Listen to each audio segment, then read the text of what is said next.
Welcome to the Unmasking podcast with your hosts, Cindy and Sarah. I'm Cindy, a licensed professional counselor and certified yoga instructor. And I'm Sarah, a licensed professional counselor and registered play therapist. Together, we're on a mission to spread mental health awareness and cultivate connection by talking about the ways in which we can unmask ourselves to create a more authentic life. Let's unmask. Hey, friends, welcome back to Unmasking with Cindy and Sarah. We are so glad to have you here. I know last time I got to share a little bit about my story. And so today we wanted to turn those tables and introduce a little bit more about Cindy or talk a little bit more to Cindy about her Woohoo! background, her story, how unmasking has played a pivotal role in her journey and how she has masked and learned to, or trying to unmask, and what that means to her. So, we are so glad you're here. And I am just so excited for you guys to know a little bit more about one of my favorite people. So, I'm going to send it over to Cindy, and we are just going to have a wonderful conversation today. Woohoo! I'm excited. I'm excited to have the tables turned today and give a little bit more context to my story and how I got to where I'm at. So, yeah, I'm ready to just jump in. Yay! I know. So I thought maybe first you could share a little bit about That's okay. your unmasking journey and your background and what led you to find the psychology field and counseling and all of those things. Yeah. Gosh, I was late to go back to grad school. I think I had always, as a child, known that I wanted to do something with mental health or just working with people in general, but I wasn't I don't know if I like brave enough or felt ready enough to just go straight into psychology in my undergraduate studies. And so I originally started out as an elementary school teacher. So right out of college, um, I worked with second grade. It was my first teaching job. And I would say that I initially got into teaching because I had a really influential first grade teacher. And she was so nurturing at a time in my life where I really just needed a soft presence in my life. And so I just kind of latched on to that from the get go and thought, that's what I'm meant to do. I'm going to work with kids and really kind of give back what she gave me. It was a great learning experience and I had some wonderful takeaways from that, but it I needed to get closer to, being able to help in a way that I wasn't able to help as a classroom teacher.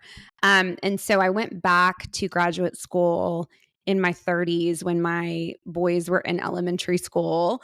And I remember. yeah, They yeah. were I think I little. was the oldest, one of the older ones in our graduate class, but just really I felt like I was in a place at that point where I could go back and do this and devote the time to it. And so I was teaching full time and momming full time and studying in graduate school full time. It was wild to think that I don't know that I did all that, but I did. I figured it out. I was really passionate about it. So that kind of brings us up to like current day. Um, I can talk a little bit about, the population that I work with now. I'm in private practice in Frisco, Texas. I work with ages 13 and up, but I primarily see people like young adults all the way up until like I think maybe my oldest client is like in his 60s. But so it's really kind of a wide range. Um, but I love what I do. And I love having the creative agency to be able to do projects like this and help educate people about the very thing that we're talking about. Yeah, Yeah. I think it was one of the things I noticed about you. And I think it's also when you have been through a whole lot in your life is you wanna help others. Mhm. And when you mentioned I didn't know that about your first grade teacher, that's why you wanted to go Yeah. into Miss teaching, but, Cash. it's amazing how one person can really change the trajectory of your life and give Mhm. you purpose and meaning, and it doesn't have to be a parent. Yeah. And so that was, I think, really powerful to hear you say that because you just never know whose life you're going to affect. So that's really Mhm. amazing. But yeah, I did not know that Yeah. about that. That's we'll have to talk more about that in depth. But Sure. yeah, Yeah. I know. Yeah. That was at a time in my life, so I can back up a little bit and provide a little bit more background on, my childhood and what led me to, I guess, mask or learn to mask. So I was born and raised in Houston, Texas, and my mother had pretty severe mental illness from the time I was born all the way up to the time that she passed this year. And so I've not ever known her without it. And as a result of her struggles, she was not able to care for us in the way that we needed it. And so her parents, my grandparents, took custody of us when I was 5 and my sister was about 8, between her 8th and ninth birthday. And many stepfathers in the picture. I'm sure we'll go into detail about this in later episodes, but I just really, from a young age, learned that I was different. And I was being raised in this community where most families were intact families. There was a traditional mom and dad. Um, yeah, it was the 80s, and so people were kind of starting to get divorced, I think, at a higher rate. But for the most part, in our community, mom and dad were, primary caregivers. And so right out of the gate, I can remember in elementary school just feeling really different and really being hyper aware of how different I was. When kids would ask me on the playground, "Where's your mom?" I would sometimes make up an elaborate story about where she was because I was embarrassed. I was ashamed. I didn't know how to respond to that. And so that just kind of took on a whole persona of its own. I really had to kind of form this identity for myself of how I wanted to be seen and not how I wanted others to view me because that was not acceptable. So, yeah, I guess you could say that's where my knowledge of masking, even though I didn't know that that's what it was at the time, began. Yeah. Yeah. And I think too, you were also raised by a different generation with your grandparents. Mhm. Yeah. And that can definitely, play a different role than all of your peers because the way they did things was definitely different than their children did things. And so for you, you had, you know, um, a very different way, I think, of being reared as a child Yes. than the average child. And on top of that, you didn't have the typical, I mean, I remember in the 80s, it was just me. Even in the 90s, it was me and one friend that had divorced parents. Mhm. And that was just really bizarre. Because when you think now, like, so many kids have divorced parents or different situations, but Mhm. back then it was still looked at, Yeah. as, different. And, so I can definitely see on top of that how, of course, you would want to play the part of everything being perfect and, Mhm. people seeing you as that way because you didn't have a lot of control of things that you probably wish you did. Yeah, for sure. And it's interesting when we talk about that word perfect because, I am the younger sister by 3.5 years. So my older sister, very different life stage than I was when we came to live with my grandparents. And so her relationship with my mom was different. The impact of what we experienced before we lived with our grandparents just showed up differently in her than it did in me. I would say, I don't want to speak for her, but I would say if you were to look at the two of us side by side, she definitely was kind of more typical older child, rule follower, just really hard working. And I was too, to a degree, but I think I had um kind of that younger child flair to me, if you will. And so I was not afraid in specific environments to say how I felt, to express myself. But again, as you mentioned, being raised by a different generation, such as my grandparents' generation, from the 40s and 50s of child rearing, there was not a lot of knowledge on how to validate me, see me. And Mhm. so I would have these really big emotions, and there would almost be like consequences for it, like it's not acceptable to feel the way you do. And so like come downstairs when you're ready, when you're done with your anger or you're done with your sadness. And so that always really bothered me because I had so much to ask, so many questions. I was a very curious kid. Like, Mhm.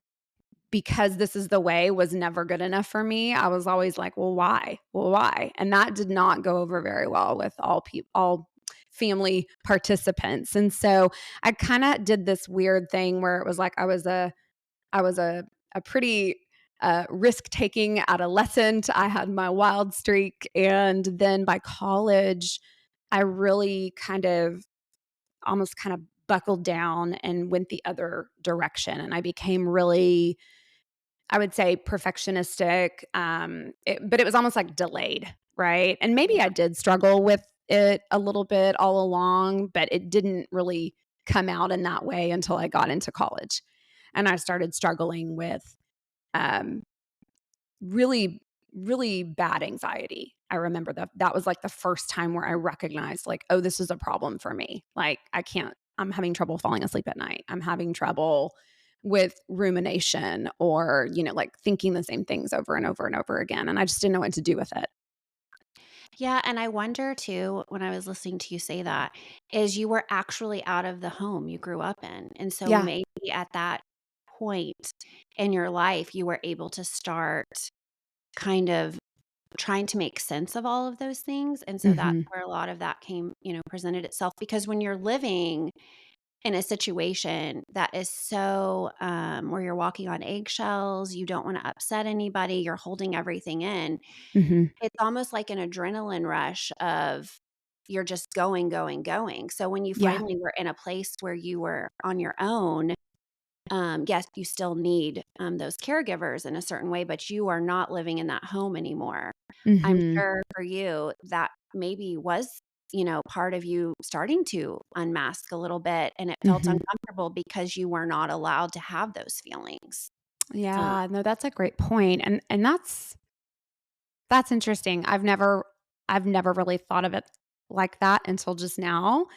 But I think that makes so much sense because there were so many parameters and expectations and rules. And again, my grandparents, they were lovely people, but they did parent out of a lot of fear, because it was their second go around, right? And they have to protect these children. And my mom was not well, and father wasn't in the picture. And so there was just a lot of variables, and I didn't have a lot of space away from them until I really got to college. And it was like I still had so many questions of how to manage life, how to do this. I mean, it's not like your parents of today where we all go to college orientation and it's like we're having our own college experience all over again. Like, I don't even think my grandparents moved me into college. I think they were just like, good luck, like Godspeed, yeah. go to class.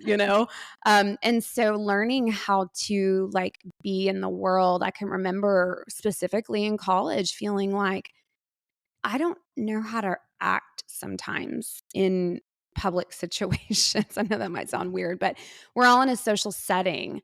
And I was really hyper aware of how I was presenting myself, how I was responding. And I was looking around at other girls to see how they were doing this Mhm. thing because I felt deeply in me that there was something wrong with me. There was something wrong with the way that I was showing up, and I didn't know how to be. And so that was another layer of anxiety, I think, that added to my masking. And I just really started to be a good soldier, and I knew how to lock in and follow the rules. I knew how to follow the directions. I knew which choices to make that would get me to this job or Mhm. this scenario. And I got really good at it, honestly. You learned to play the Um, game. You played the yeah, game.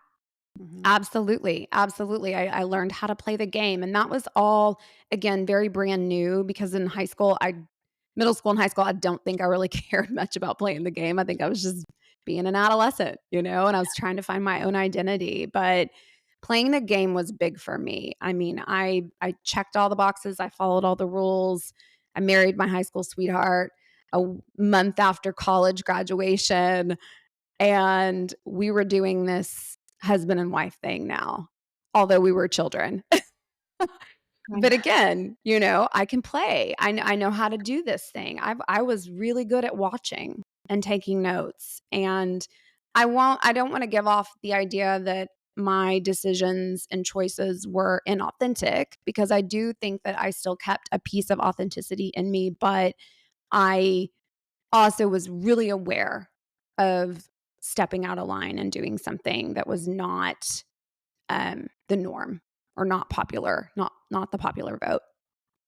Yeah, and I think too, a piece of that when you're authentic is you kind of, you put your guard down and it cannot Mhm, feel safe at times. It can feel very scary. You're very vulnerable. And so when you've already had trauma in your life mhm. and relationships that are supposed to be secure relationships to make Yeah, you feel that way, it's really hard to show up and be completely authentic with people who aren't even really that important in the scheme of it all. sure. So, I mean, yes, friendships are great, but like just going to school every day, of course, you're going to try and fit in. We all want to fit in. You're going to Mhm, try and say the right thing. You're going to see what people are wearing or what they're doing, all of those kinds of things. So I definitely can see, and you just want to feel good. You want to be somewhere and feel like mhm. people like me. I'm Right. likable. But the Yeah. problem with it is then you're sacrificing yourself when you leave the situation and all you think about is, "Did I say the right thing? Was that dumb? Mhm, Was that" and I will say, I remember you and I had a conversation one time, and I told you that out of a lot of the friendships I had had, I never left the friendship I've never left a conversation with you where I felt mhm. completely judged. Like, even if I said something that I was like, "Oh, was that too much to share? Was that this?" Yeah. And I think that's where our friendship became so valuable and authentic Mhm, because we were able to be ourselves and not feel judged, and that's hard to find, and I'm not sure that I had that 100%, but in our program, we had to be that way. I mean, we had yes. to and so you kinda find the people that way, but it's hard when you're navigating that through your childhood and with the people in your Mhm. home. Absolutely. No, you made some great points there, because I remember, I want to back up and say that, I have been in some form of therapy since single digits in age.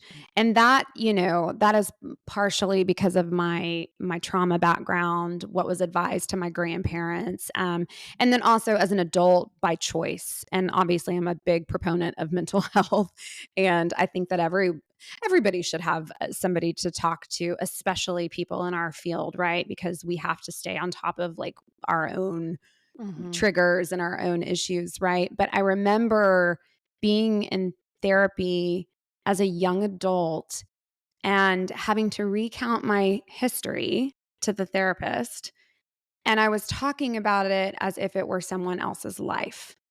And I didn't know a lot about dissociation. I didn't know a lot about a lot of these terms that were coming up. Like I was just perplexed, honestly, at how I could talk about my own stuff in a way that was so far removed from any emotion.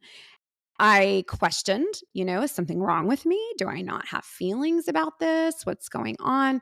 But I had just really learned to do that as a protective mechanism. And that was masking, Yeah, that was masking. 100%. Mhm. Yeah. And so when I started to really learn more techniques and skills of how to safely step into a space and feel something, I almost kind of started to thaw out, if you will. And that took many micro moments with different people, with therapists that I felt like were really safe, because not all of them are, right? Like with friends that didn't make me feel a certain way. And same for you, Sarah. Like when I would leave interactions with you I would be like, "Oh, this is a person that we can just kinda, like, cut right to the heart of things. Like, we're not really good, I don't think you or me, with small talk. Like, we don't No. really do small talk very well."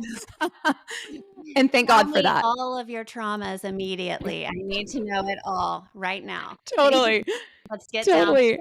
it. Yes, yes, and so slowly, as I started to stick a toe in the water more and more, I started to feel like, "Okay, this is a trusted person," or, like, "This is somebody that I can just," they're not gonna, like, think horribly of me if I tell them this deep, dark fear that I've been holding on to, or this way that I reacted with my child that I feel ashamed for, or whatever. Like, I could slowly take it off, and it was okay, and it actually felt freeing too. Yes. Yeah. Yeah, I love that you say that it feels freeing because you don't realize how much you take into relationships that are unhealthy behaviors, and you realize Mhm. this is how healthy relationships, again, masking. You don't Yeah. know that that's how a healthy relationship is you can Mhm. be 100% yourself. It's not normal to sit with friends and talk about, Sally, Joe, Mhm. Mike, it's being present with a friend, Yeah. being yourself, and being able to share anything, whether that is mom guilt, whether that is like an argument with your husband, whether it is just Mhm. this happened to me in my childhood and I had no control of it. And so I think that you are spot on. Unmasking is just freeing yourself. It is freeing Yeah. yourself of the chains that have held you down Mhm. um, for so long. And I think there are so many people that want to be that way and want to do that. And I think that's the goal of our podcast is we just really want to help people be as authentic as they can be and be in relationships that feel safe and valuable and bring meaning to your life. Um, Yeah, absolutely. because we I all want that. No, totally, totally, and I'll tell you, one of the things that really, like, made the biggest impact in my life is hearing a lot of Brené Brown's, like, early work, because I remember she was just starting to come on the scene when we were in graduate school, and she had, I can't remember which book it was, but she talks about her 1 inch by 1 inch square, and those are the people that you can't really fit more than a couple of names in that square, but those are your people to where you can call them with anything and say, "Oh my God, like this just happened. And I don't want you to shame me for it." And just be there, and nothing is off limits. And that really helped me get very clear about a lot of the relationships that were in my life. And some of those relationships are not there anymore. And that's for good reason. And it also helped me figure out which people go in that square, because I think if you've had complex PTSD, and we're going to talk more about this in later episodes, but if you have survived complex PTSD, relationships are scary. And you're always looking for an ulterior motive, at least in my experience. Right. I mean, so I call it my bullshit meter, right? Like, I can look at a person and kind of know very quickly if this person is for me or not, or if there's Yeah. something else going on. And that's a skill that's learned when you have to constantly read people to keep yourself safe. But I was interested in, okay, how do I start to apply this in a way that I can depend on people? Because I had become so hyper independent in my life that I was burning myself out, and it was making me sick because I didn't want to lose control, because I didn't have control in my life, if that makes sense. So, Yeah. learning to rely on people and not bear it all myself, it will be my life's work. It still is. Still have to keep it in Yeah. check. And I think, you're spot on with that with the Brene Brown as well, because I think with masking, it's shame. You're masking because you carry Yeah, shame underneath it all. And totally. I mean, and I just remember learning about the difference between guilt and shame when they Mhm. were saying, guilt is, you did something wrong and you take ownership, but shame is I am wrong. I am Yeah. I'm a bad person. I'm all of those things. And I think when you have complex PTSD, like you're talking about, the Mhm. shame is just so huge. And I know for you and I, that is, again, our life's work as well, as like, we just want to talk Yeah. about like, where is all this shame stemming from? Yes. And, I think being vulnerable and letting go of that shame and finding those people, just like you're saying, that can fit in that box, Yeah. and turning it around. I mean, that's really positive, Cindy, for me to hear you say that instead of looking at it as, more of how do you protect yourself, you're looking at it as how you can find people to be important in your life, to show up in your Mhm. life, to really change that hyper independence that you've had, Yeah. to be there for you as opposed to putting a guard up and utilizing it to protect yourself. It's almost like you're letting the guard down, but you're Mhm. still putting boundaries up, which are very healthy and essential. And I think that is part of the whole journey as well. Yeah. Absolutely. I think it's like learning how to be compassionate and to be boundaried at the same time because I always really thought that it was one or the other. And, now that my kids are older, um, so I have a 18-year-old and 2 17-year-olds. Oh my gosh.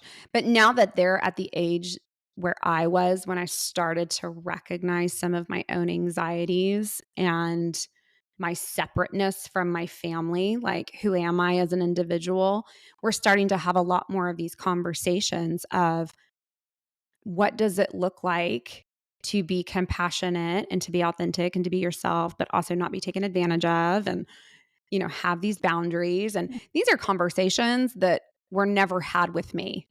I can tell you that.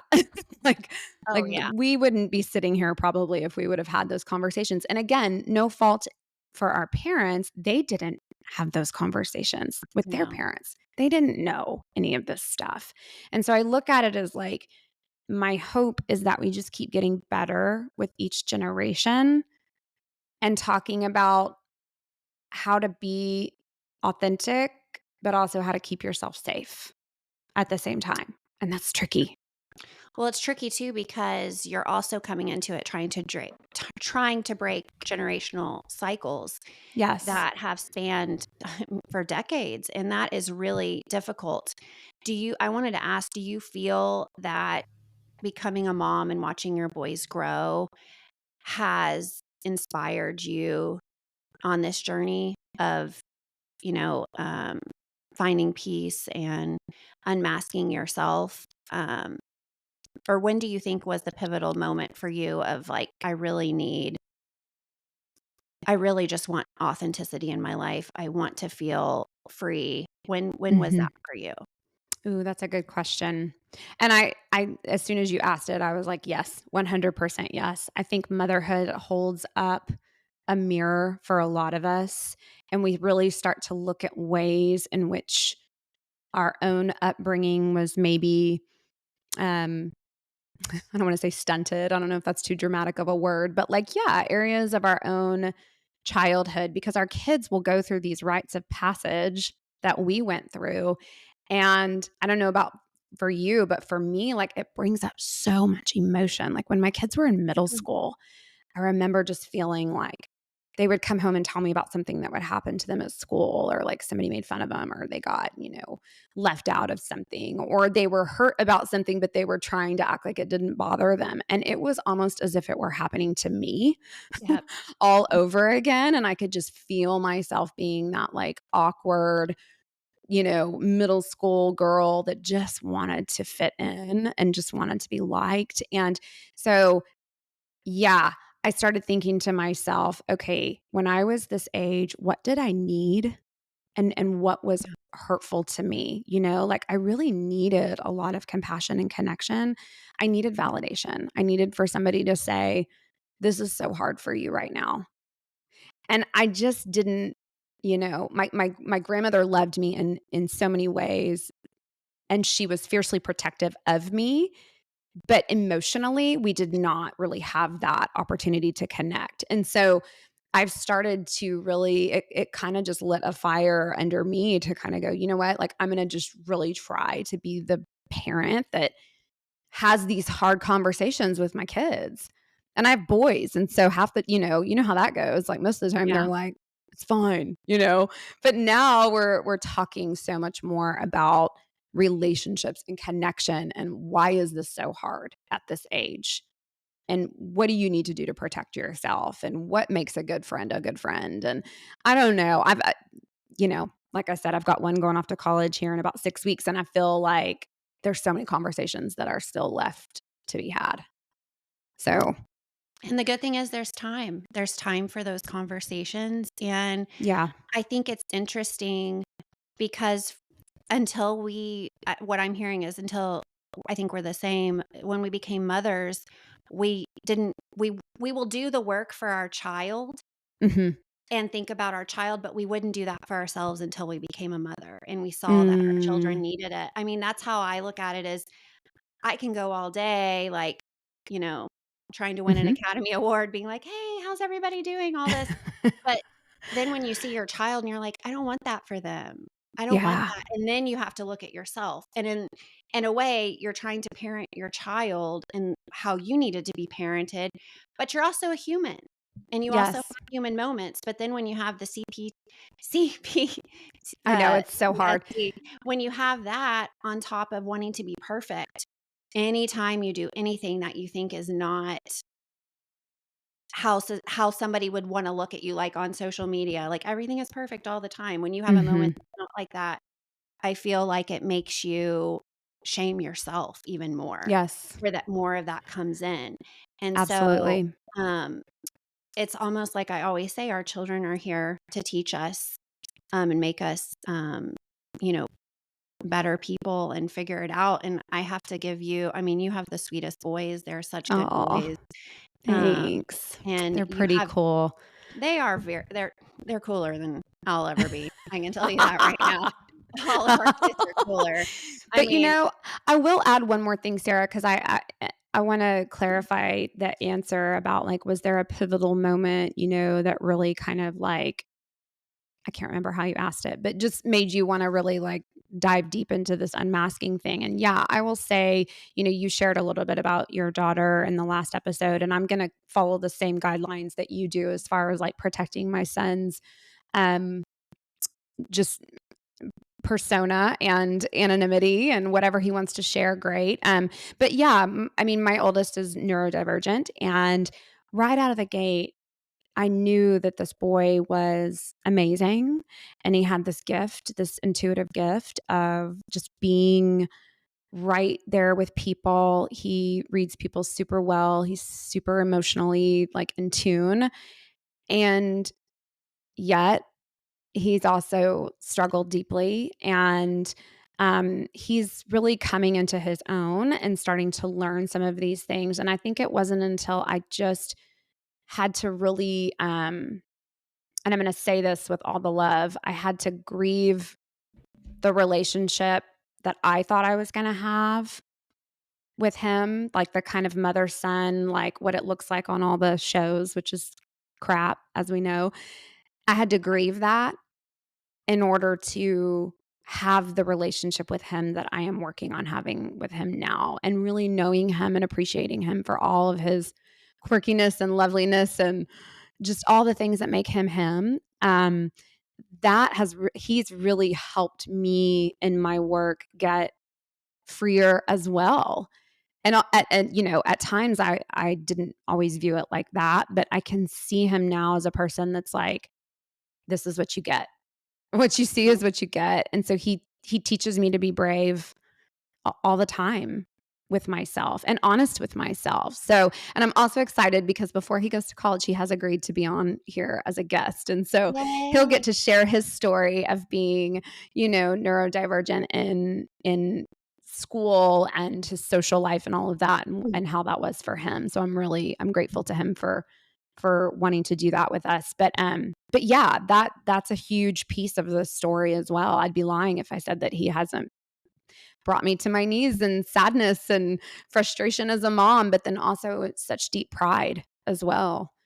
It's very complicated.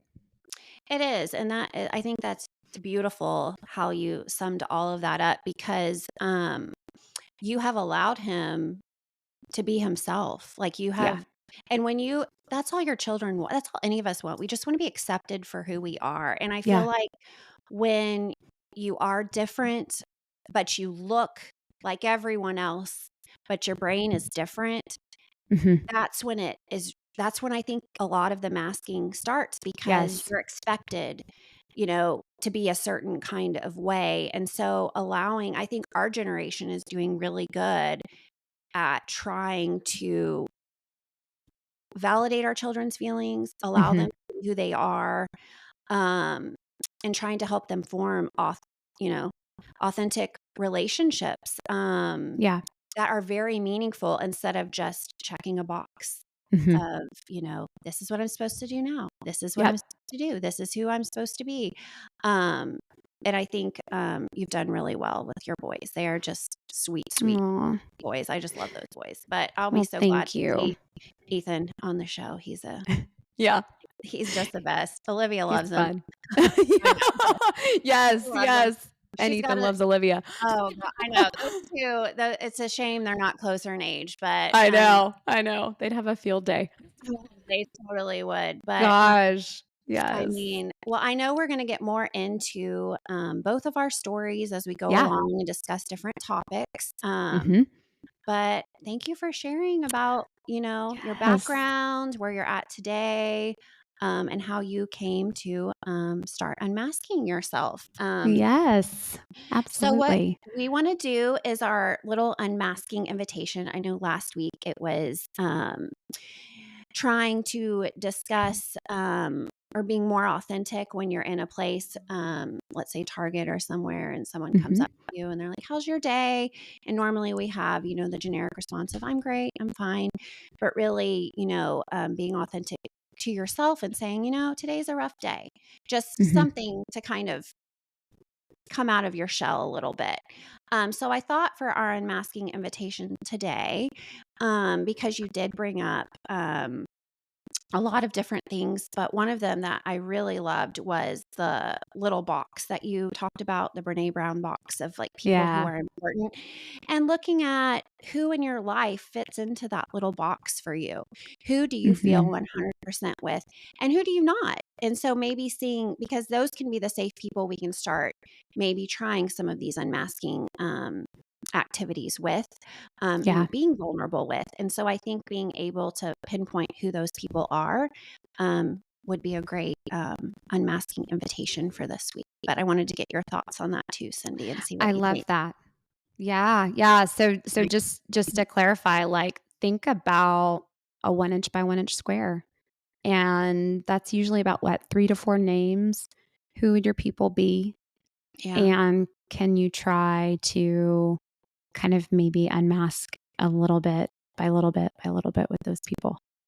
Yeah. Yeah. I think that's a awesome little activity, and it's not too hard. I think we can all find at least one person that hopefully makes us feel great. So, Yeah. we just want to thank everyone for coming on this week. I think Cindy's going to talk a little bit about our next episode, but please also be sure to follow us, on Instagram at Unmasked Therapist. We are going to be posting lots of different things for you, psychoeducational things, activities, all sorts of stuff. So we would love for you to follow us. And Cindy's going to give you a little bit about next episode. Awesome. Yes. So, next episode, we are really going to take a deeper dive into the origins of masking. And so, we'll talk about, like, from a developmental perspective, like, around what age does this typically show up? What can lead to that? We'll be clarifying a little bit more around just regular, ordinary PTSD versus complex PTSD. We'll kind of flesh that out a little bit more so people have a better understanding of that and how it shows up and affects you into your adulthood. So definitely stay tuned for that next episode. And you can go on and like and review our podcast. We would really appreciate it. And again, like Sarah said, follow us at Unmasked Therapists on Instagram. Thanks, guys. We'll see you next time. Bye.